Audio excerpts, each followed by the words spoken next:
The Matthew Dark Show.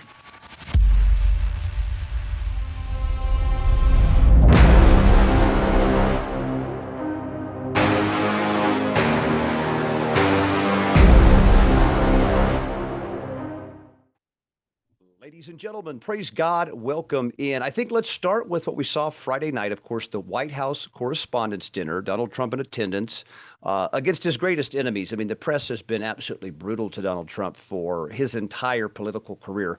Once he came down the escalator in 2015 from Trump Towers, they've been after him, but they've also loved having him. So it's a very bizarre, but at the end of the day, they'd stab him in the back 2 seconds, not a problem. And it was more of a humiliation ritual that what they put Donald Trump through on Friday night. We're going to look at, he actually had to shake hands with the award-winning reporters that did the investigation, did the reveal of the famous birthday card Jeffrey Epstein got from Donald Trump. Now, of course, Trump denied it, sued him for $20 billion, the Wall Street Journal, and said it wasn't his, it's a fake. And if you release it, I'm suing. And they did release it. And they did sue. And of course, it was of bad taste, certainly. But I think it just speaks to Donald Trump knows he doesn't have clean hands when it comes to Jeffrey Epstein. Not saying he raped a kid, but we're saying he did too much. We just need to know more. And the behavior around the Epstein files is what makes us think, gosh, there must be more to it. Because a completely innocent man that has seen this list, he knows what's in there. He was warned, Pam Bondi verified in front of Congress, not under oath, but in front of Congress, that Donald Trump was made aware of his mentions in the Epstein files. And there's still 3 million files that we don't have. That's against federal law. In fact, a federal judge is attempting to enforce that law. The Department of Justice is saying, we're not releasing them. We've done all we are. And Todd Blanche is trying to get confirmed as the AG, which probably is not going to happen. But under Todd Blanche's lead, there will never be a full release or prosecution of the Epstein files. Can't happen, won't happen. He's been placed in that position to specifically guard the Epstein files. So we have that working. But the Trump dinner, and we'll watch it here in just a moment, is disappointed and frustrated and upset at Donald Trump, as many on the right are, because you switch teams on us. You betrayed so many things. We're still trying to calculate, where did we move the needle for the American people since this second term? We're going to talk about what's coming up next week, too, because we have the Lindsey Graham funeral. And oh, by the way, guess who's in town again? Benjamin Netanyahu, his 7th visit since January 2025. Does that seem excessive to anybody else? 7 visits from a foreign leader? Has President Xi Jinping been here 7 times in his life? Absolutely not. And so we obviously can now see, this is why they wanted the military integration. They're already doing this relationship. And since it's against the will of the American people are rejecting the idea that these two militaries, our great nation, $1.5 trillion a year military, is going to merge with little tiny Israel. And you have to remember, Israel is a country with no resources and a lot of hostility. Okay, they're, of course, still in the process of removing all the Gazans. They've destroyed it, flattened it, 50,000 children dead. We know about that. We know about what they're doing in Lebanon. Lebanon, of course, Beirut, home of Hezbollah. We can't have Hezbollah or Iran having a nuclear weapon. So they're in there now and still bombing, killing Christians. So we have American Christian Zionists cheering on Jewish aggression as they kill Christians. Now, is it because they're brown Christians and so you don't consider them one of you? What would be the instinct to side with a Jewish assault in Lebanon where Christians are going to die? Christian artifacts are going to be ruined. Why would you celebrate that? We asked that of the Christian Zionists, and we're not clear where they're coming up with their information on how they're called to step on their Christian brother to serve the Israeli cause. It's not biblical, it's not rational, and it's not certainly something that America is still interested in. But there's enough Zionists still holding on. And of course, Washington, D.C. is holding on super tight to the Israeli relationship, and it cannot be questioned. And now they're going to put it into law, which would take a significant act of law to reverse that. It still hasn't been of course, made law. It has to go through the Senate. There's no timetable associated with that. They need 60 votes, got to have 60, not a majority. And so would they break the filibuster to do this deal? Because we said the Save America Act was super important. Save America Act, of course, you can't have mass mail-in voting. You can't be counting votes 7, 8 days a week later. It's deadline stuff. You got to have an ID to vote. You cannot be an illegal alien. In fact, it was just reported over the weekend, 6,000 illegal aliens on New Jersey rolls. And they'll say, well, so what? 6,000. It's 6,000 there. It's 6,000 in Oklahoma, some city in Kansas. It's everywhere. Illegal aliens are voting, and that's why they have to have mail-in voting, or you basically would never see another Democrat elected. I think that's the scary thing for the left, is if there's dare any hindrance to ballot harvesting, mail-in voting, the recruitment, we'll just run around and scoop up your ballot we just need you to sign right here. I mean, it's the end of Democrats. And it's not that Republicans are doing a good job. Clearly, they own Washington, D.C., Congress, the White House, Supreme Court, not getting anything done, not anything that for the American people, other countries possibly, Israel for sure. And we're spending a ton of money, but it's not coming back home. It's going to wars. So people are upset about that, of course. But this dinner, of course, was quite the thing. Let me get us into, and I just want to watch it because I felt bad for him. President Trump doesn't look great. I'll be super honest there. President Trump doesn't really have that same, fight that you might have once got from him. This is embarrassing, though. So let's just take a listen. And now the Katharine Graham Award for Courage and Accountability. And it comes with a prize of $10,000. This year's award goes to the Wall Street Journal.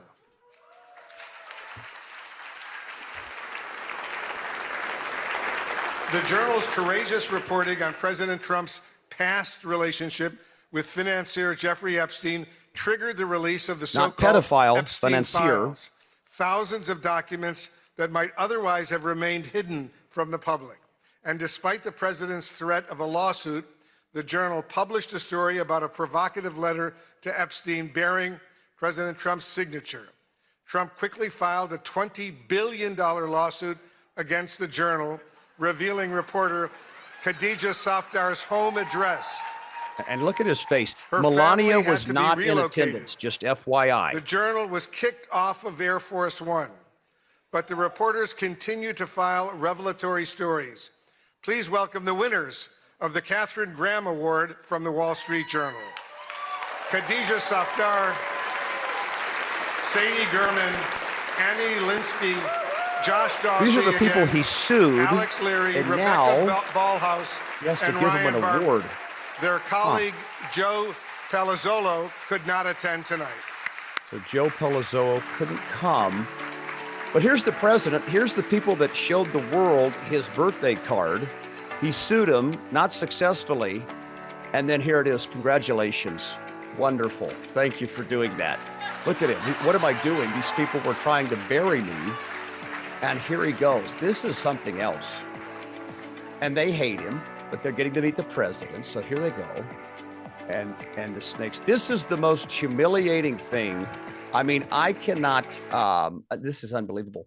So, for him to have to go and shake their hands and congratulate them, realize what they did, because this sort of propelled some momentum into the Epstein Files Release Act, the Transparency Act. The Epstein Files are Donald Trump's worst nightmare. That is clear. Okay. That is why there's been such a big deal made of it. Okay. I wish it wasn't so. I'm a 3-time Trump voter. I wish it wasn't so. I wish he wasn't protecting his past, his friends, maybe past or current affairs, to keep the system kind of going as is, status quo. Okay. And we wanted the opposite of status quo when we sent him back in 2024, November 2024.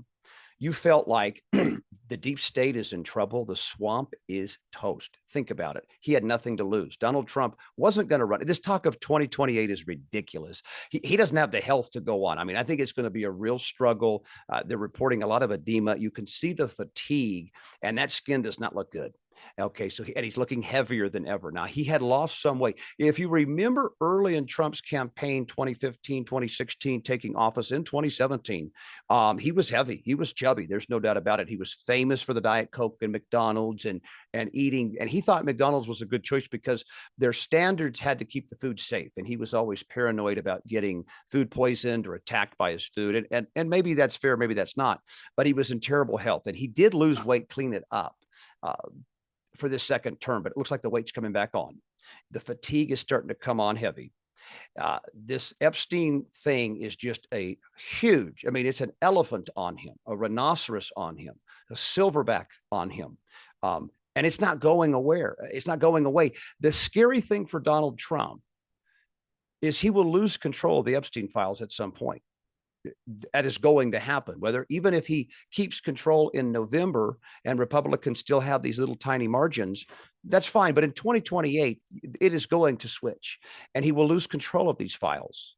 And if he's in them, he's toast. And if he's not in them, but had a chance to really clean this thing up, change America, the guy who's raping kids, who's also in U.S. politics, is not making policy good for you and me. That I can assure you. And you already knew that.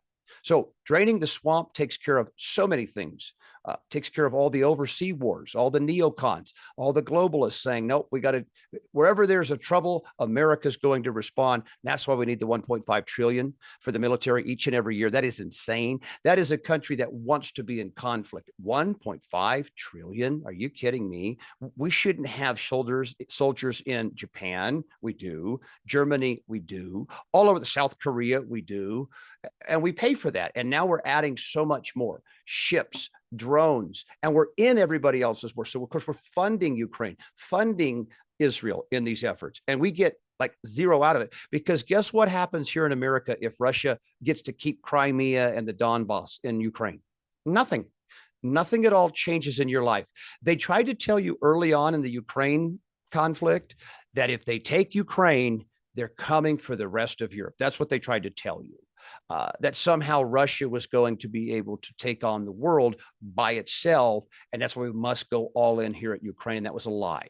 And of course, they kept throwing the NATO. We're going to let Ukraine join NATO. And if they dare touch Ukraine, the whole world has to join this thing.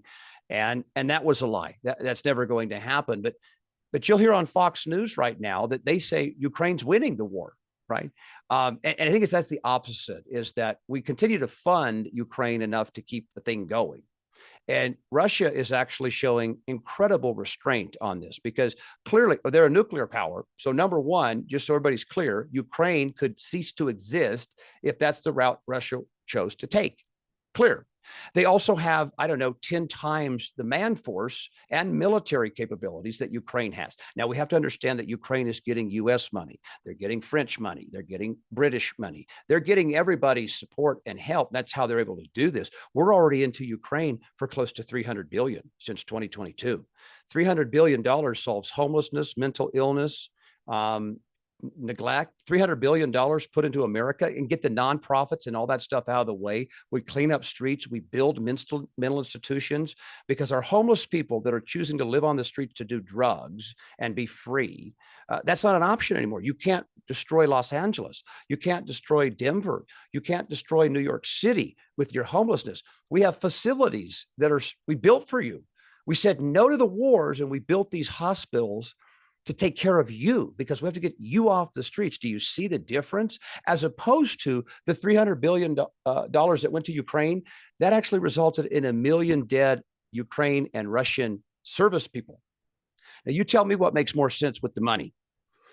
Get our homeless people off the streets and the help they need and clean up our cities, bring business into our cities, make our cities much more affordable, attractable, safer, all of the good that come with that, or fund more Ukraine and Russian deaths. What do you think the better use of taxpayer money is? And of course, we know the answer and we choose not. There's really no excitement in that though, but war, oh, that can get Washington, D.C. going. And holy cow, look at this money's going to flow into the contractors, all the defense contractors. Are you kidding me? You think they want a single year without a war that America's involved? Defense contractors that sell this stuff? Absolutely not. It's incentivized. What's not incentivized is kicking out all these ridiculous nonprofits that claim to want to help people, and they just keep keep people addicted longer and sustain them longer in these terrible lifestyles.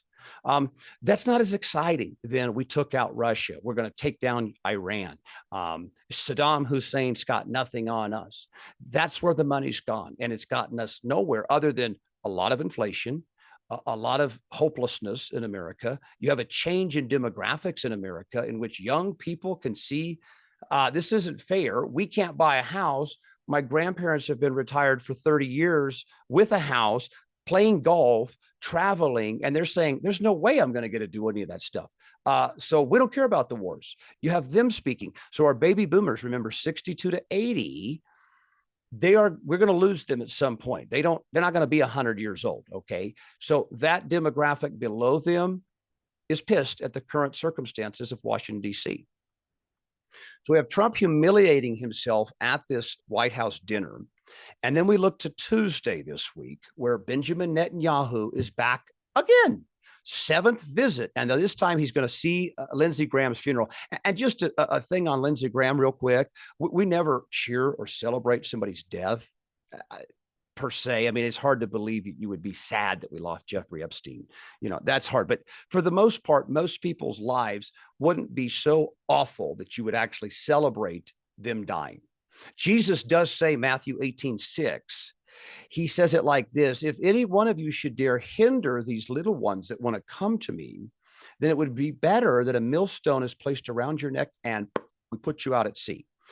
That's not celebrating the death. That's saying that's what has to be the consequence if you do that. If you take children's innocence and destroy it, and they want to come to me, they want to celebrate my name. Yeah, we need a millstone around you, and we need you out to sea.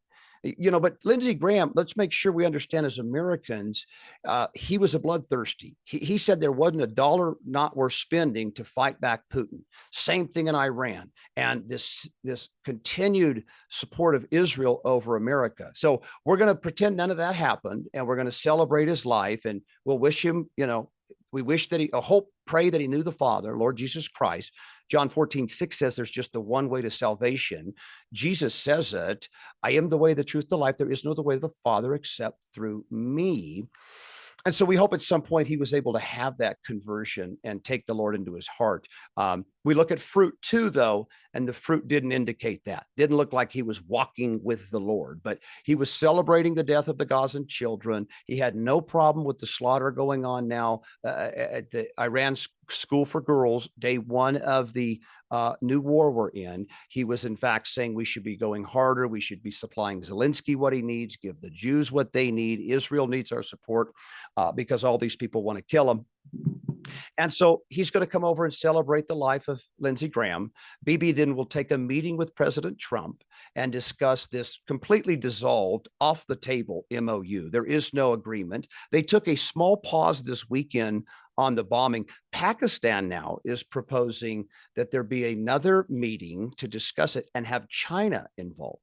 So now China coming in and going to, their interests are aligned in Iran and oil and the Middle East and the Strait of Hormuz. This is something that concerns them. And of course, they are the biggest economy. They are the biggest fish. They are the one to be feared. They are going to win the AI race. They do have a massive military. They have drone and surveillance state already.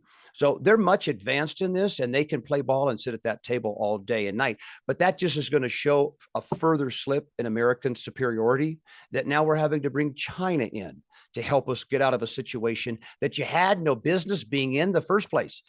To the baby boomer, to the MAGA voter that is convinced this had to be done, be clear, there was no nuclear weapon. And in fact, last July, the president told us it was wiped out. This was done because Israel was going to attack Iran, and we jumped in before they could do damage to us first. That's it. So knowing that, war's over. But now we can't get out, right? Strait of Hormuz is still closed. We just talked about this last week. 20 million barrels a day go through the Strait of Hormuz. Now, Trump and the White House and the Secretary of War, they say, well, it doesn't matter because we're going to get 1 million a day out of Venezuela plus what we got. We're good. And the math doesn't work out. We're still going to be net short in the Strait of Hormuz production, 19 million barrels a day worldwide. And so this kind of fake suppression of gas prices, because it's really stunning that you could have 20% of the world's energy shut down, not flowing, and yet energy prices are going down. And of course, we know countries are using huge amounts of reserves. They're dwindling reserves. In fact, the United States is under 40 days of reserves before you're out. And so once that is kind of completed and we can no longer use reserves, you're going to have to begin to buy. And that's only going to be bid up and up and up. And it's not even so much a price and demand. It's going to be a supply issue. There's truly a lack of supply. And Venezuelan oil, they talk about it being so good, so great, so nice. Much of it is in the Amazon. Much of it is untouched. And they were at most producing 1 million barrels a day. That's not enough to make up the Strait of Hormuz. You have the Houthis in Yemen now threatening a similar thing. So you have a problem there. So Bibi's going to come to town once again, the 7th time, and sit with Donald and see, what do we do? The bottom line is this has to end as an all-in, boots on the ground, annihilating Iran, get them out of the way, take control of the strait, take control of their oil, and pretend it never happened. It's the only way out of this thing. China doesn't want that to happen. China needs Iran oil, and they need players like Iran, because guess what? They're doing a great job. They are sucking United States military resources down every single day. If you think you can fight Russia and China and Iran simultaneously, wake up, you cannot. And so we know that there's going to be an aggression still needed by the U.S. into Iran to end this war. There is no desire for peace on either side. Trump says, got to get rid of nuclear, got to open up the strait. And Iran says, we do that, we're sitting ducks, we can't. And that's true. They couldn't give up nuclear and ballistic missile ambitions and not control the strait and think that they're not primed for regime change, more bombing, more attacks, and they're just going to confiscate and go in like they tried to do with Venezuela. And I think a lot of the Venezuela success hurt their ambitions here. They're just not even comparable countries, not even comparative histories, militaries, none of it. But people like Lindsey Graham were cheering the president on. You saved the world. Let's go back to Tulsi Gabbard and Joe Kent, both testifying, admitting, acknowledging there was no nuclear threat from Iran. Sorry, wasn't there, even though it would be more profitable for some in government if there was. And, to suggest that Pakistan and India can have nuclear weapons but some can't. Israel has as many nuclear weapons as anybody, and they don't even have to report them. They don't even have to have them inspected. So it's kind of impossible to put those kind of handcuffs on Iran when their very volatile, very hostile neighbor in Israel is packed with them and ready to use them, and has been using the U.S. to support this for many, many, many years, right? We had Libya and Iraq, and they want Lebanon too. They want Iran. Greater Israel is the play.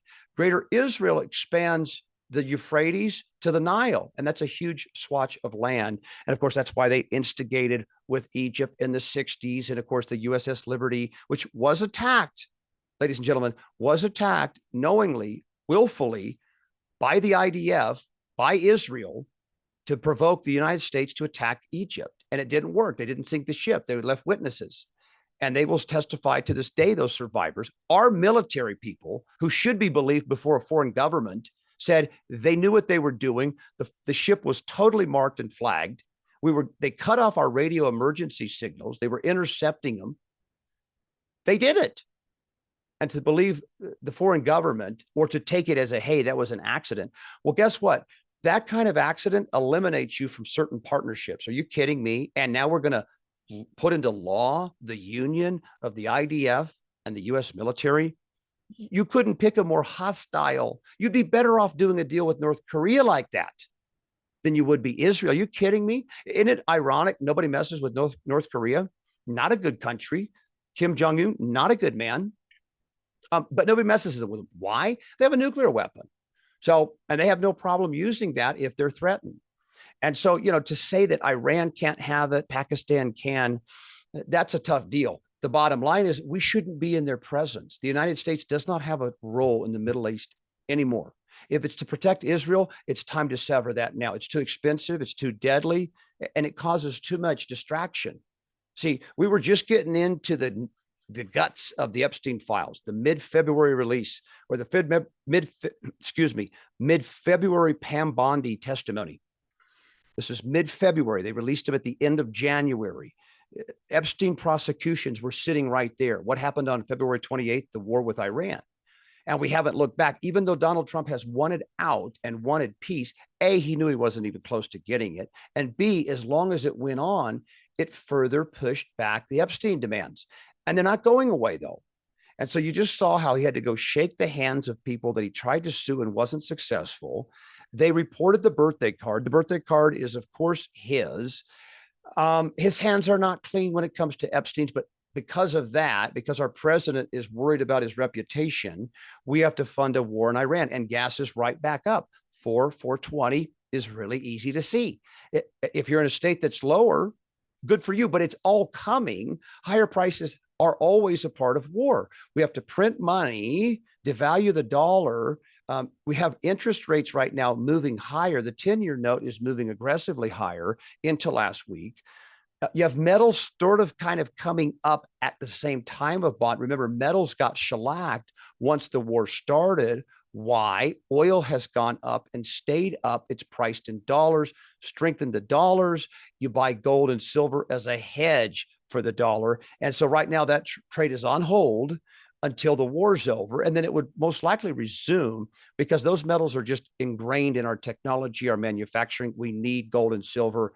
And of course, there's finite amount, and it's getting more and more expensive to get out. So there will always be a bid for it, but it works counter the dollar. So the citizens of this country are sitting back saying, well, hold on a second. Epstein was sitting right there. Couldn't we just finish that off? The border wall was like almost there. Can't we just get that done? Hey, listen, the inflation was already out of control. Can't we wait on the Iran war to get some of this cost down and then reassess it, knowing that there had no nuclear weapon? There was no intent. There was no way for them to do this attack on America that supposedly is the fear that we needed to get Americans to say, yeah, let's do it. And they're sticking with them, but it's a dwindling number that are giving a blessing to this continued war. We're now going to be moving into 5 months. Trump declared victory on day one. We're 5 months later. He said over 40 times, we have a peace deal ready to sign, or you don't know how bad Iran wants to do a deal, but yet they keep firing on ships. They keep saying we're breaking peace. They keep saying Israel's. None of that has been true. We don't have an accurate number on how many dead bodies, but the more of those coffins that come back with the draped U.S. flag on it, it is only going to hurt Donald Trump to a deeper level than you may not be able to get out of this one. Most of the country is against the war. And now we're bringing back dead soldiers for this thing. We're out. And so he's going to make it impossible for Republicans to win in November. And we don't know the play there. We don't know if he's going to wait on further aggression until after primaries in November, or thinking somehow a big victory, a big splash and get out now gives enough time for the country to kind of reassess, okay, maybe it wasn't that bad. Maybe we did have some victory there. We're grateful Iran will never kill us with a nuclear weapon. And now we can get back to, and he can promise economy. He can promise, he can't promise justice because he didn't do anything with JFK.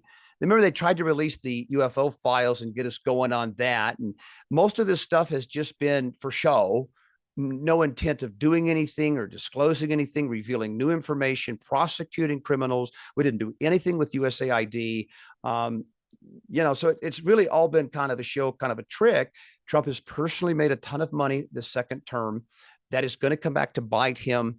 That's not going to be a good look for future presidents. I mean, fine. He's talented. He had money before, but isn't there something kind of gross about a U.S. president making $600 million on a meme coin while he's the U.S. president? I mean, isn't that just like, isn't it make it kind of sound not fair when the U.S. president has made over $1 billion in his investments in this second term? I mean, even if it's on the up and up, doesn't it just feel wrong that that's a lot of money, and we have a lot of poverty right now. We've got over 2 million children in poverty, meaning they don't eat regular meals, living in squalor. and the president's making 600 million on a meme coin while his investors took it in the shorts on that. The numbers are this. If you invested $100,000 in the Trump meme coin at release, it'd be worth less than $7,000 today. So he bilked his own people, and here he is kind of playing games like as if that didn't happen. The Epstein files, I didn't cover him up. No new wars. I never said I wouldn't do new wars. He's on record as saying no new wars, and then telling a reporter in a sit-down interview, I never said I wouldn't do new wars. I mean, of course you can't predict the future, but this was a war of choice. There was no fear of Iran. It was Israel said, do it now. And because there's clearly something on Trump, possibly just the 250 million he took from Miriam Adelson, AIPAC. It's a big number that could have been already part of that money. You get in, you will start this war with Iran. That's not off the table. Or it came after the fact, after Trump was already under a lot of pressure for Epstein and saying, hey, listen, we can make Epstein a big problem for you, but you need to invade Iran now. And I think Donald Trump would be just, how high did he need to jump when it comes to Epstein files? It is haunting him. And that's why he looks so sickly, so bad, looking heavy, looking tired, looking swollen. Melania was not at that dinner. Now, I know she probably wouldn't go because they would attack her. Again, these are corporate media people. They're vicious. They're vipers. They're snakes. It's not a great look, though, to send him out there on his own. He's an he's an 80-year-old man. He's carrying the Epstein files. He's in a war he doesn't want to be in anymore. He was telling jokes that nobody was responding to. And she let him go and take that alone. And of course, she did the impromptu press conference, said, I never knew Jeffrey Epstein. Well, we have pictures of you and Jeffrey Epstein. I never saw misconduct. Well, you've had a long relationship, though, in the modeling industry where she was recruited and then purchased or given as a gift to Donald Trump. But that's how they get. Did she sleep with Jeffrey Epstein prior to Donald Trump? We don't know. We just know that those two knew each other. She denied it and did it in a bizarre way and asked for more investigation. Yet Kash Patel and Todd Blanche and all these people say, well, there's nothing left to investigate. There's just no evidence. It's like, well, have you not looked at any of these papers? Have you not heard any of these witnesses? I mean, some of this stuff is pretty intimidating. Just one person's experience is enough to open up an entire investigation. One email is enough to start an investigation with some of these people. I liked the torture video you sent me. This is blacked out sender to Jeffrey Epstein. I liked the torture video you sent me. Who was being tortured? That's the FBI's first question. And you're sending that to a man who was convicted of pedophilia, who ran a empire of pedophilia, and he sends an email that says, I like the torture video you sent me. And that's not worthy of an investigation. We need to see the victim. Who was this victim being tortured in the film that Jeffrey Epstein gave you? They're all like that. There's hundreds like that, dozens of like sitting on a tee. Just go get them and bring them in and say, we need to know everything. You're going away from a long time. We've got all we need on you. Let's have it. And they won't do that because there's some really serious players involved. And America doesn't get right unless we get the Epstein files case right. We just don't. You can't build off of an economy, build off of a culture, build off of a society where the government is actively protecting pedophiles. It doesn't work. Could you imagine an empire built like that? That lasts? I mean, we're only 250 years old, remember. Iran's 5,000 years old, 4,000 years old. These are old civilizations. You're telling me we're going to make it another 250 years post Epstein files?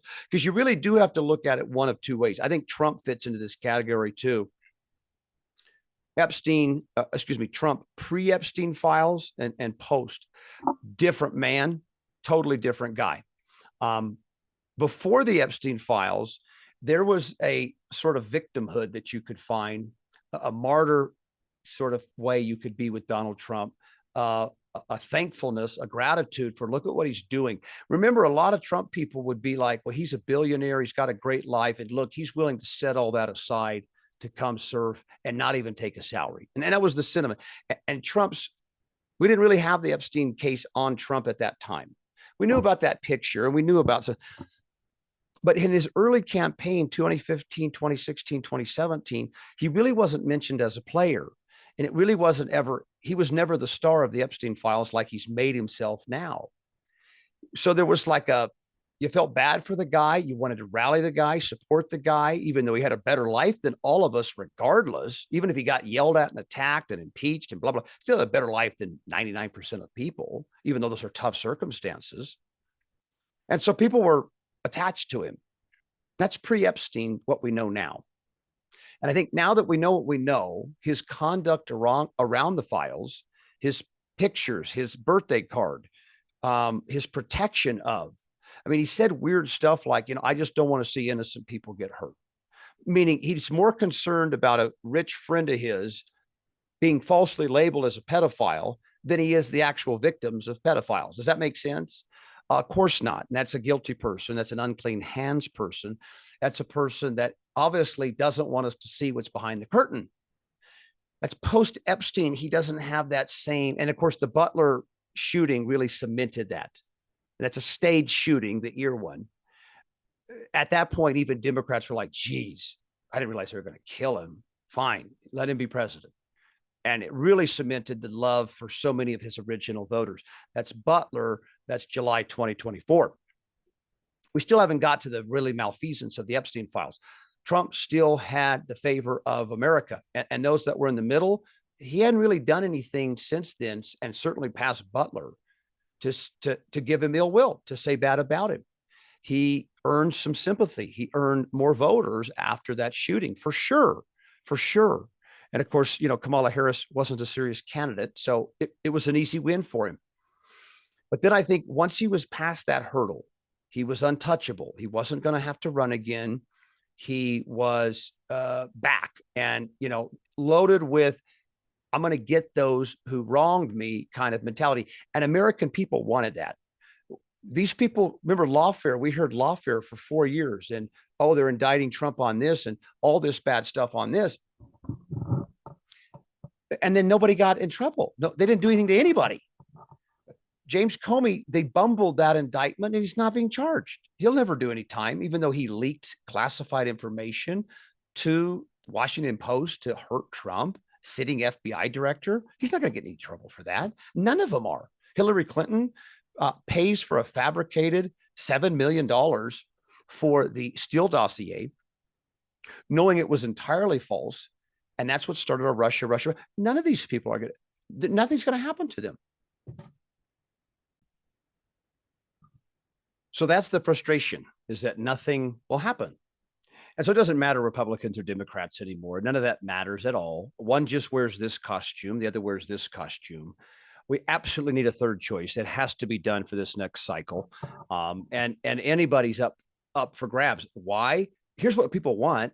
You have to get our cost of living has to go down. Can't keep going up every year. Okay. Mom can only work full time. Dad can only have so many jobs. People do have to live in a house. They do have to have, basic necessities. So we can't have the cost of living rising every single year. Okay. Well, okay. Cost of living is going to go up, but our paychecks aren't going to go up. So that has to be a priority for that candidate. The other one is we don't get involved in foreign conflicts. See, we built a wall around our country, and all those military dollars that we just throw out the window, those are all spent right here. The U.S. is impenetrable when it comes to a foreign invader, and nobody will, just so we're clear, I think the ratio is like 3.1 to 3.5 guns per person in America. So you'll never have an invasion here.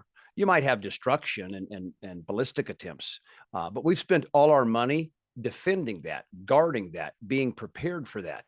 And then we have all these resources here at home to where we don't really have any fears of conflicts in the Middle East, conflicts in Africa, conflicts in Europe. It doesn't involve us, right? What does involve us is the violence in our streets, the poverty amongst us, the homelessness that is out of control and only getting worse, the corruption in our federal government, the excessive taxing. That's the only thing we're really worried about here in America. We want our kids to be able to go to regular free school. If our taxes are paying for school, we'd like to be able to send our kids to those free schools and have them taught in a godly way, in a United States Constitution way. That's what we're looking for as parents. And you can't get that at the schools that are free, even though we fund them. So you end up having to pay for private school or homeschool. don't make sense to us. So that has to end effective immediately. We don't get involved overseas, educate our children. Healthcare is no problem. Now, we have to get rid of the fattening foods, the diabetic foods, the poisonous foods, the carcinogenic foods, the medicines that are hurting us. All that has to get done too, but that's okay because that's going to be where our attention is. We eat healthy foods. We don't eat fast food in America. So we're healthy. We don't need statins. We don't have blood pressure issues anymore. If we do, we're taking magnesium. We're doing alternatives. Our diet will be put into check. That's where we have to take a country if you want to sustain it another 250 years. The obesity, the chronic autoimmune disease, the chronic medications in America is not sustainable. And when they talk about life expectancy going up, right? I'm just sure glad I'm living now and not in the 1800s when you only lived to 35. They'll say things like that's not true. But you think this generation of kids now, middle school kids that are half are obese, half already have an autoimmune disease, they have behavioral disease, they have chronic medications, they're on lifelong medications, they're on ADD medications, Ritalin, all these things. They're addicted to it. They're accessing filth on their phone. They're accessing drugs easier than ever. The government's made it legal for them. They can get marijuana. And then we're still a very alcohol-heavy country. You think that generation, they're eating fast food, they're watching Netflix, they're playing video games, they don't go outside. You think that generation is going to outlive their grandma who, actually ate from what they grew, had to work, work a household. Men were outside building homes. They were doing things, building a great country. You think this generation is going to outlive them, okay, and live into their 90s and be well? No. We'll keep people alive a long time. There's no doubt about that because we've made amazing breakthroughs in, surgeries and transplants and all that stuff. So we can keep people going, even though the food we're feeding them is what caused them to need a liver transplant or a kidney transplant or a heart transplant. We poisoned them, then we replace it, make a ton of money for the institutions, the doctors, and then put that person right back on. Don't change a thing. You're doing just perfect, right? That's not sustainable for another 250. Okay. So the candidate that comes out, this third choice, which you have to have, and they'll say, well, you can't do that because Democrats will stick together to be different.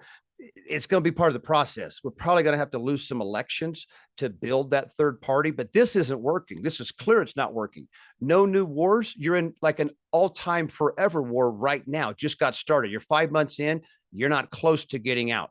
Okay. You have off the charts inflation, housing crises.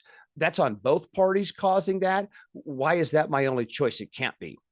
So you might have to lose a few elections if you're a conservative to grow this third party. It'll have to be the way it's done, though. And maybe it catches fire and it wins out of the gate and Democrats and Republicans are both out in the cold. That would be a miracle. And we'll pray for stuff like that. But when you're building something new for the long term, big vision, our politicians, they spend tomorrow's money today on themselves, essentially. That's their MO. And that's why we have no problem with the $40 trillion debt that could never be paid back. You start now, stop printing money to finance minimum payments on the national debt, further devaluing, causing more inflation. The cycle has to stop. You have to go to these bond owners and say, there's no way we can pay this. We can do something, though. We can do something. Can't pay this, though. Sorry, we spread ourselves so thin and our empire is crumbling before our very eyes and we don't want to see it evaporate. Remember, Britain had a hand in 50% of the world at their peak. And now they're some Caribbean islands and a little island that they call the UK. Okay. That's it. And America's done it differently, never set up shop in those countries, just sort of destroyed and meddled and been involved or started coups in.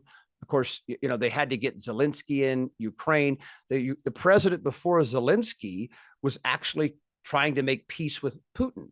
And we can't allow that because that's going to affect this long time dream of certainly Europe's to take down Russia, because Russia was the victor coming out of World War II.